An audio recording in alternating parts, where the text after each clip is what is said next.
আসসালামু আলাইকুম বন্ধুরা। তো চলে এলাম আবার একটা নতুন একটা ভিডিও নিয়ে। তো আজকের রেসিপি হচ্ছে চিকেন কাঠি কাবাব। তো এর জন্য 250 গ্রাম চিকেন নিয়ে নিয়েছি। তো এগুলোকে ভালো করে ছোটো ছোটো করে কেটে নিয়েছি। তো তারপরে সাদা তেল ইউজ করছি।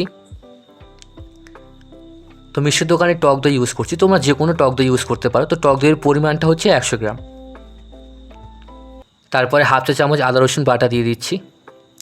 তো তারপরে স্বাদ মতো লবণ ইউজ করছি।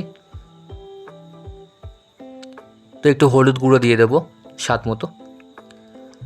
তো একটু কাশ্মীরি লঙ্কার গুঁড়ো দিয়ে দিচ্ছি। তারপরে একটু সাদা গোলমরিচের গুঁড়ো দিয়ে দিচ্ছি একটু ঝাল হওয়ার জন্য। তারপর একটু বিরিয়ানি মশলা দিয়ে দিচ্ছি, টেস্টটা খুব সুন্দর আসবে। এবার কিউব করে কেটে রাখা পেঁয়াজ, টমেটো আর ক্যাপসিকাম দিয়ে দিচ্ছি। একটি পেঁয়াজ, একটা ক্যাপসিকাম আর দুটো টমেটো আছে। এরপর পাতিলেবুর রস দিয়ে দিচ্ছি, তো একটু স্পাইসি ভাব হবে। তো তন্দুরি মশলা আছে, তো এটা দিয়ে দিচ্ছি আমি স্বাদ মতো। কাসুরি মেথি, তো আমি কাসুরি মেথি খাই না, কারণ টেস্ট আমার ভালো লাগে না। তো তোমার যারা ভালো লাগে তারা ইউজ করতে পারো, কোনো ব্যাপার নেই। পর এটাতে একটা গোটা ডিম ভেঙে দিতে হবে। তারপর এটাকে ভালো করে মিক্সড করতে হবে। তো মিক্সটা ভালো করে নিতে হবে যাতে মশলাগুলো ভেতরে যায়। তো তারপর 1 ঘন্টার জন্য ম্যারিনেট করতে হবে, এটাতে ফ্রিজে রেখে দিতে হবে নর্মালি। তো এটাতে 1 ঘন্টা হয়ে গেছে। এবার এই যে কাঠি আছে, কাঠিটাকে 15 মিনিট ভিজিয়ে রেখেছি পানিতে।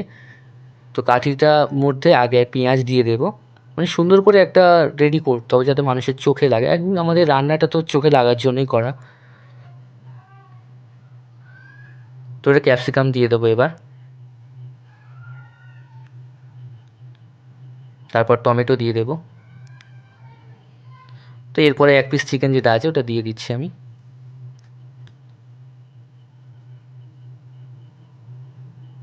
মানে মোটামুটি এমনভাবে করলে মানে মানে দেখতে খুব সুন্দর লাগবে। তো তারপরে ফের আমি একটা পেঁয়াজ দিয়ে দিচ্ছি।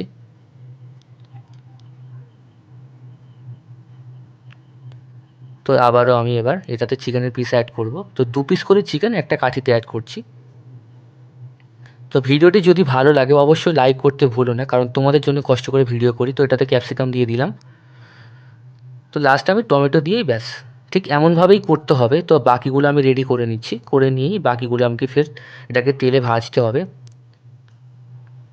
তো প্রথমে অয়েল দিয়ে দিচ্ছি কড়াতে, একটু বেশি করে অয়েল দিতে হবে। তো তারপরেই এইসব মানে রেডি চিকেনের পিসগুলোকে দিয়ে দেবো, রেডি করা হয়ে যাচ্ছে।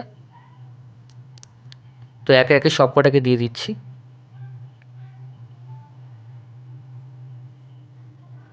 একটু উলট পালট করে নিচ্ছি যাতে মোটামুটি তেলগুলো লাগে।